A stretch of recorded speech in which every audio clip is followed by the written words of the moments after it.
We met Paul Wetzl today, WKBN Youngstown News Chief Meteorologist, and he's also a homesteader. It just shows you can work in a big city and still live on a homestead. Well,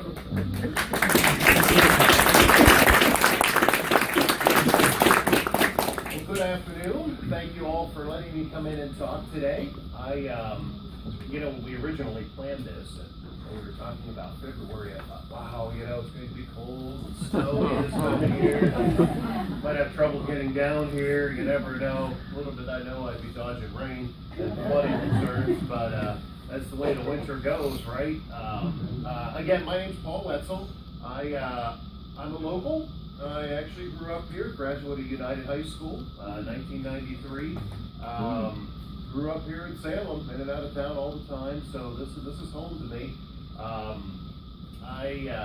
lived in West Point a little bit, around Columbiana County, dodged my way across, but I grew up showing steers at County Fair here, and so this is definitely home for me. It's nice to come back. I moved away. I didn't move away. I moved away. All my family's still Guilford Lake region, so Hanoverton and Guilford Lake. But I moved up to Hubbard Township. I think it was 03. Moved up to the old family homestead of my mother's, where my grandmother had lived, and I was just telling some people in the hallway here. I thought, you know what? I have livestock, so we have cattle and horses, and I thought, man, it'll be nice to get out of these hills for a little bit. And little did I know, hills are really nice to have. Sure. This morning, walking around in mud up to my knees, and the cows were looking at me a little funny, walking around the mud, and they were thinking, it'd be nice to have some hills about right now. But no, this is home. Obviously, I see some familiar faces in here, and I'm glad you all could come out today. I am probably one of the least structured people you'll ever meet. I think the more I do weather, the more I become that way. It's just because everything's ever changing. So if you have any questions as we go along here, feel free to pop your hand up. I don't have any specific plan in place, but I thought what we could do is after we do some talking, and I apologize I didn't bring a laptop with me. I think he's getting this set up here. We'll get to this.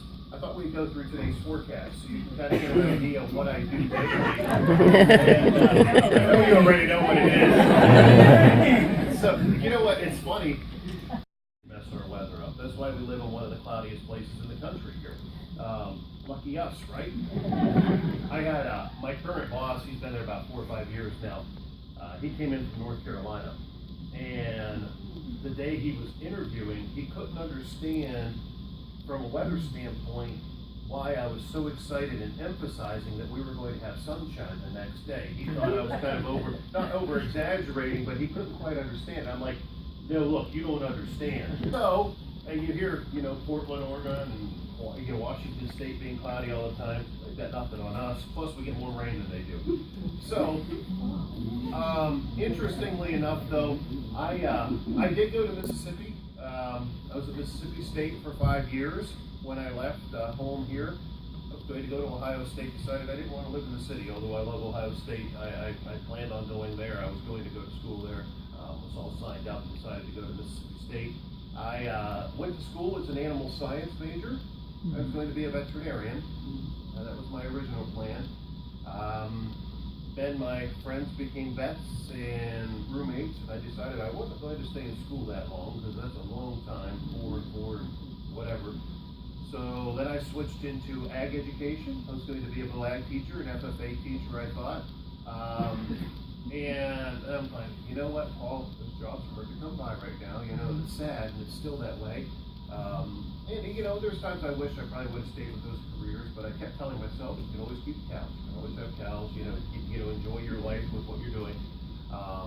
So I switched into meteorology, which I've always had a passion for, too.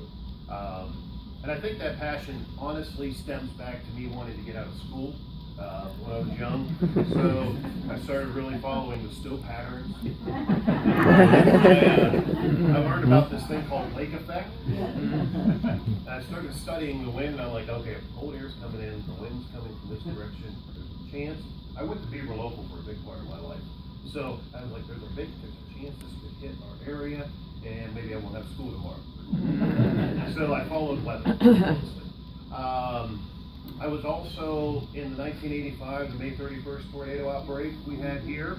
Of course, Columbiana County didn't escape that either.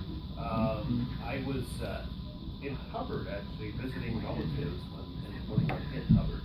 So I became petrified of severe weather. I was a handful for my mother for a while.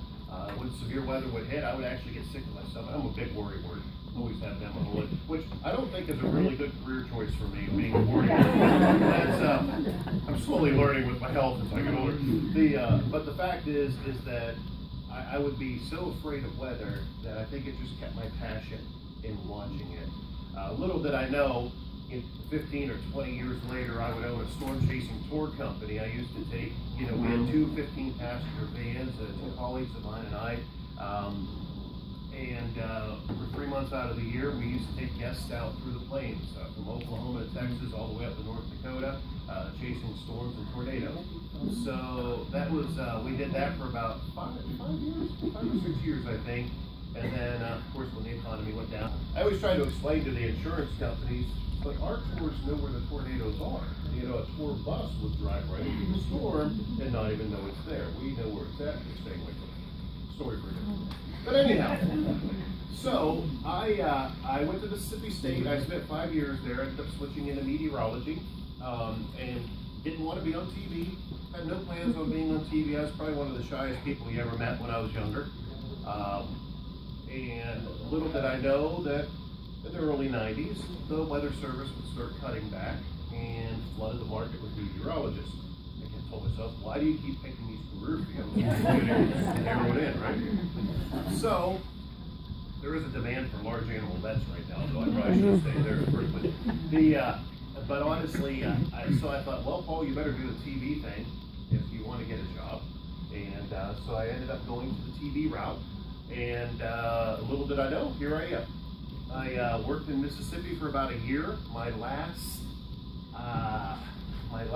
job before I got here, actually it was my first job. I was in college. I would go work weekends in Meridian, Mississippi, and that was where I kind of got my training wheels to get going. And I was lucky to land a job back here in Youngstown.